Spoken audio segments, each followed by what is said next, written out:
मैं जो सबमिशन कर रहा आपको हूँ। नहीं दिख रहा क्या? जी दिख रहा है ना, मैं फिर उसी के क्यों बारे मेरे से बहस कर रहे हो? उसी के बारे में बता रहा हूँ साहब। आप बताओगे आप कहीं सिग्नेचर हैं? जो लाइनें बाद में टाइप हुई हैं उस पर सिग्नेचर हैं किसी के? क्या दिख रहा है आपको? जहाँ पे गैप है, एग्रीमेंट तैयार हुआ आपको है। बिल्कुल भी नहीं दिखता क्या? तो आप मुझे सुनेंगे कि नहीं सुनेंगे? क्या सुनने से फायदा होगा जब आप बोल ही नहीं रहे मतलब की बात? आप पहले एग्रीमेंट देख के इसके बारे में बोलो। लो जी के काम जो है आप बहस कर रहे हो। आप यहाँ किसी भी व्यक्ति को दिखा लीजिए, यहाँ 20 आदमी बैठे हुए हैं, आपको नहीं लगेगा कि ये आदमी ने कितना गलत किया है? नहीं, उसके पीछे आप कुछ कोर्ट में आ कैसे गए? आप उसके पीछे कुछ और तो देख लें। कुछ देखने की जरूरत ही नहीं, पीछे जब आगे ही दिख रहा है तो। बड़ा फर्जीवाड़ा करने के बाद आप हाईकोर्ट में निवेदन कर रहे हो। स्पेशल परफॉर्मेंस के मैटर में डिस्क्रिशनरी डिग्री है, हम 100% आपकी अपील खारिज करेंगे। जी आप चाहे जितनी बहस कर लीजिए। ये सुप्रीम कोर्ट जजमेंट जो मैंने दिया है, आपको समझ में नहीं आता सुप्रीम कोर्ट जजमेंट क्या है और ये आपका केस क्या है? आपको अपनी आंखों से नहीं दिख रहा, आप बहस कर रहे हो। आप नहीं दिख रहा है ना साहब। फिर दिख रहा है तो बहस क्यों कर रहे हो आप? मेरा थोड़ा सा निवेदन तो सुन लें। आप निवेदन क्या करोगे? तो इतना जो है गलत काम के अंदर आप निवेदन, कुछ है नहीं उसमें। वो तो आप बोलो तो आपके खिलाफ 420 का मुकदमा कायम करने का और आदेश कर दूं। तो जजमेंट दिखा दिया, देखो कुछ है नहीं उसमें। वो तो आप बोलो तो आपके खिलाफ 420 का मुकदमा कायम करने का और आदेश कर दूं। थोड़ा सा निवेदन सुन लें। बताओ, करो निवेदन। जी आपको अपनी आंखों से नहीं दिख रहा, आप बहस कर रहे हो। आप नहीं दिख रहा है ना साहब। फिर दिख रहा है तो बहस क्यों कर रहे हो आप? मेरा थोड़ा सा निवेदन तो सुन लें। आप निवेदन क्या करोगे? तो इतना जो है गलत काम के अंदर आप निवेदन करोगे? इतना बड़ा फर्जीवाड़ा करने के बाद आप हाईकोर्ट में निवेदन कर रहे हो। स्पेशल परफॉर्मेंस के मैटर में डिस्क्रिशनरी डिग्री है, हम 100% आपकी अपील खारिज करेंगे। जी आप चाहे जितनी बहस कर लीजिए। ये सुप्रीम कोर्ट जजमेंट जो मैंने दिया है, आपको समझ में नहीं आता सुप्रीम कोर्ट जजमेंट क्या है और ये आपका केस क्या है? आपको आंखों से नहीं दिखता क्या? इतना असत्य काम जो है आप बहस कर रहे हो। आप यहाँ किसी भी व्यक्ति को दिखा लीजिए, यहाँ 20 आदमी बैठे हुए हैं, आपको नहीं लगेगा कि ये आदमी ने कितना गलत किया है? नहीं उसके पीछे आप कोर्ट में आ कैसे गए? आप उसके पीछे कुछ और तो देख लें। कुछ देखने की जरूरत ही नहीं, पीछे जब आगे ही दिख रहा है तो। आगे देख लें, मैं जो सबमिशन कर रहा आपको हूँ। नहीं दिख रहा क्या? जी दिख रहा है ना, मैं फिर उसी के क्यों मेरे से बहस कर रहे हो? उसी के बारे में बता रहा हूँ साहब। आप बताओगे आप कहीं सिग्नेचर हैं? जो लाइनें बाद में टाइप हुई हैं उस पर सिग्नेचर हैं किसी के? क्या दिख रहा है आपको? जहाँ पे गैप है, एग्रीमेंट तैयार हुआ आपको है। बिल्कुल भी नहीं दिखता क्या?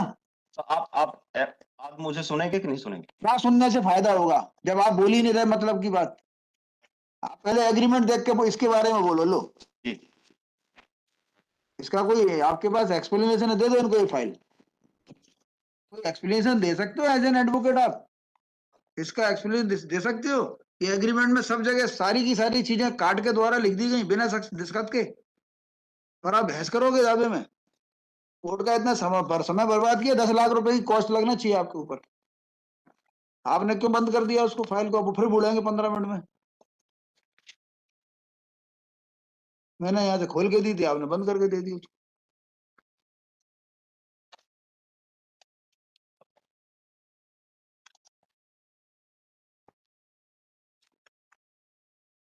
जहां जहां रखवा लिखा है वहां कुछ काट पीट दिख रही है आपको? मुंह से बोलिए जोर से, इस पे आइए माइक पे। जी बोलो, काट पीट दिख रही है जहां रखवा लिखा है वहां? दो बातें दिख रही है नहीं दिख रही? जो कह दे वो मैं बोल देता हूँ। बोलो ना। नहीं आप जो बुलवाना चाहते आपको हैं। दिख रही है जी। क्या? काट पीट दिख रही है क्या? हर जगह दिख रही है कि नहीं दिख रही? जहां जहां ये रकबा लिखा है वहां जी रकबा में खाली जगह भरा गया है। खाली जगह खाली जी। जगह भरा गया है, वो अलग मैटर है। पहले जो लिखा था उसको काट के दूसरा लिखा गया है कि नहीं लिखा है, पहले ये बताओ। काट के दूसरी जगह लिखा है। दोनों जगह लिखा है कि एक जगह लिखा है? दो जगह लिखा है। उसके बाद जो 2 लाइनें टाइप है वो दूसरी स्याही से टाइप है? ये नहीं कह सकते। एक मिनट, आप आइए, कोई भी एक जना खड़ा हो जाइए। आप क्या बात कर रहे हो? क्योंकि मशीनरी आप आइए, खड़े होइए मिस्टर, पीछे बैठे हो आप, इनको बताइए आप। ये लाइट चाहिए। एक मिनट, ये बोलेंगे बाइक पर, जोर से बोलिए, क्या दिख रहा है आपको? Merely because you are counsel for appellant कुछ भी बोलोगे? अब देखिए इसमें क्या क्या अलग अलग दिख रहा है। खंडिका 1 में जो शुरू की 5-4 लाइनें हैं वो हाँ। डार्क हैं। कितनी डार्क है? रात और दिन का अंतर है कि नहीं? हाँ, काफी डार्क हैं। और उसके बाद लास्ट की 2 लाइन जो है वो यहाँ रकबा लिखा हुआ है पूरा कटा हुआ है, पहले हाथ से लिखा था, बाद में टाइप से ऊपर करके बढ़ा के लिखा गया है। जी काट के आप ऊपर बैठ जाइए लिखा पीछे, गया। आप बैठ जाइए, इनको नहीं दिख रहा। मैं ये कह रहा हूँ साहब, आप क्या एग्रीमेंट जब तैयार हुआ तो खाली जगह छोड़ा गया है। चलिए वापस दे दीजिए देखिए। फाइल, बहस करिए। कौन से जज ने बता दी? आप देखते ही नहीं हो, सेकंड अपील में खड़े हो, कहाँ खड़े हो आप? वही बहस कर रहा है जो कभी तहसील ट्रायल कोर्ट में की होगी। हमें अच्छा नहीं लग रहा है ट्रायल कोर्ट के खिलाफ कुछ लिखना, आपके खिलाफ कुछ लिख नहीं सकते। मेरा बताइए, मेरा बोलो, निवेदन- बहस करिए। जी, मेरा निवेदन ये है, सुप्रीम कोर्ट का जजमेंट है, वो ये कह रहा है कि आप ये देखना पड़ेगा कि जो चेंज है, पहली बात तो उसकी इंफॉर्मेशन में हुआ है। पैरा बताइए ट्रायल सुप्रीम कोर्ट का जी, इसी संबंध में। ठीक है, इसी संबंध में।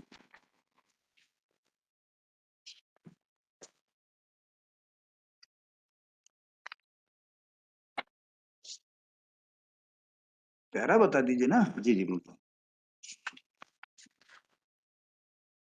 घर से मार्क करके नहीं लाते क्या?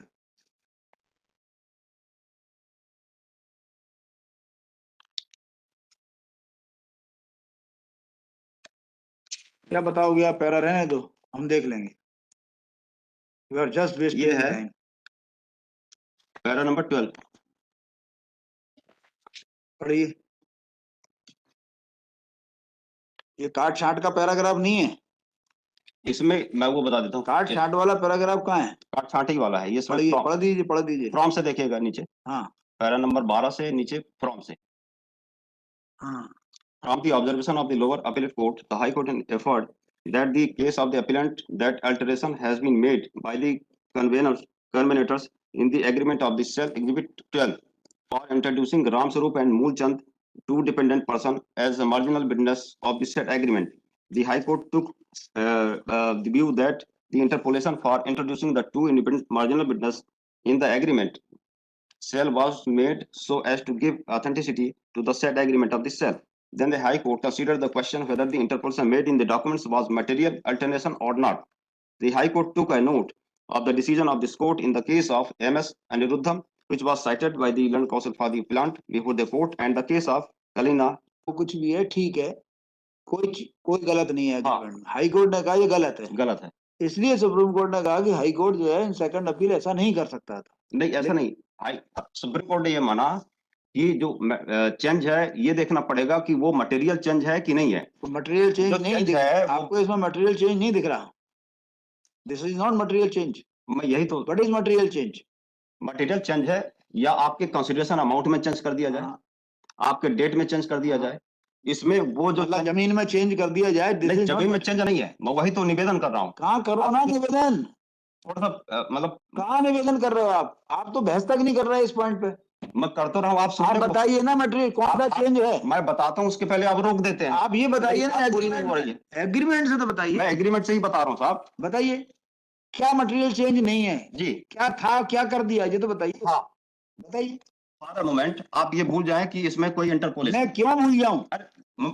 एक एग्जांपल दे रहा हूँ, आप नहीं नहीं भूल सुनेंगे, सकता ठीक है नहीं भूल सकता जी। मैं ये आप ये नहीं कह सकते कि फॉर ए मूवमेंट आप आंख बंद कर लो।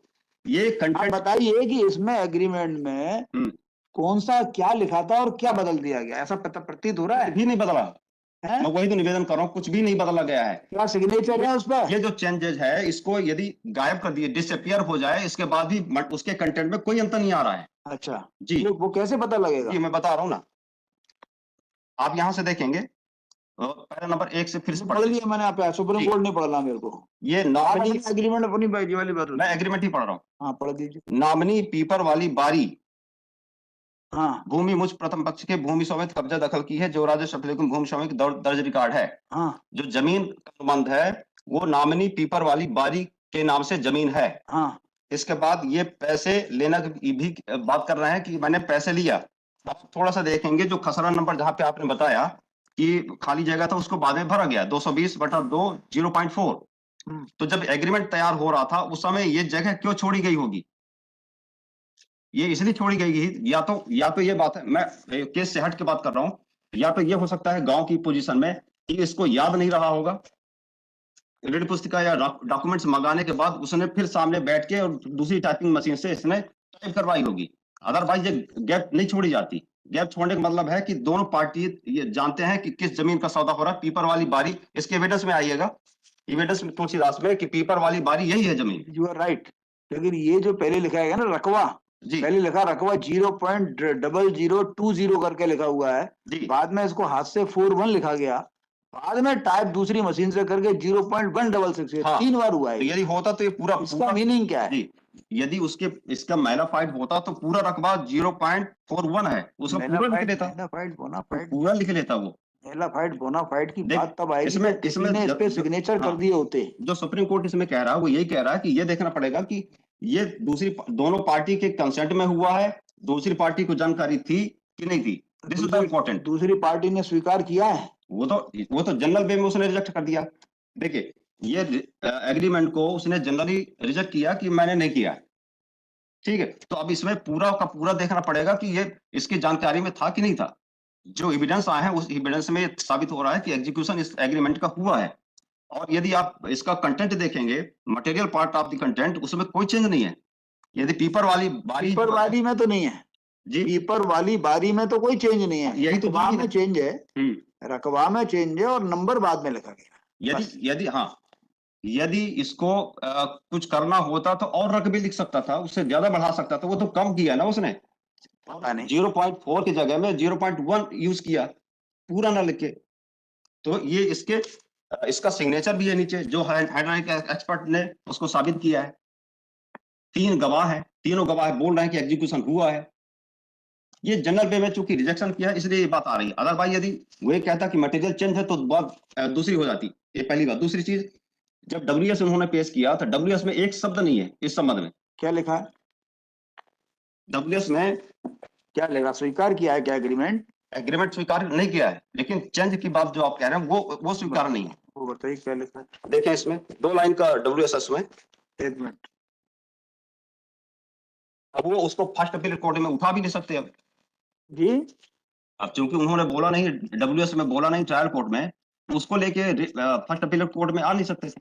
ये डब्ल्यूएस का पैरा देख लें। एक मिनट,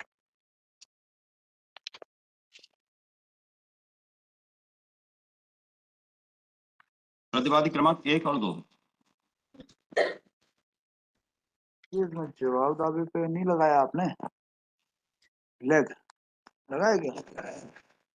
मैंने भी पेश किया, उसमें देख लीजिए होगा।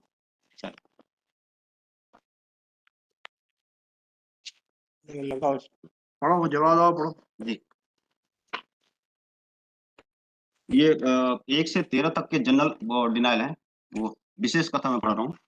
नंबर 14, यह कि ग्राम देवरी स्थित आराजी खसरान 220/2 रकबा 0.166 हेक्टेयर भूमि प्रतिवादी क्रमांक 1 की पुश्तैनी आराजी है।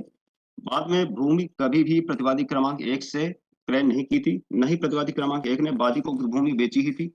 दिनांक 17/9/7 का अनुबंध पत्र पूर्णतः फर्जी है।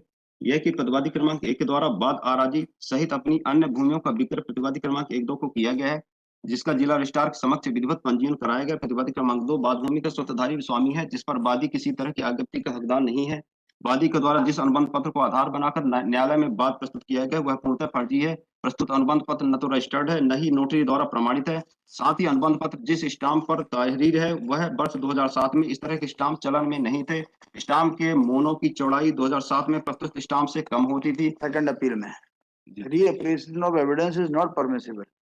मैं इसलिए बोला था कि तुलसीदास ने ये बोला है कि जो पीपल वाली बारी है वो यही भूमि है। हाँ, वो मान लिया ना मैंने, पीपर वाली तो ठीक है, हाँ, मैं उसको डिस्प्यूट भी नहीं कर रहा जी।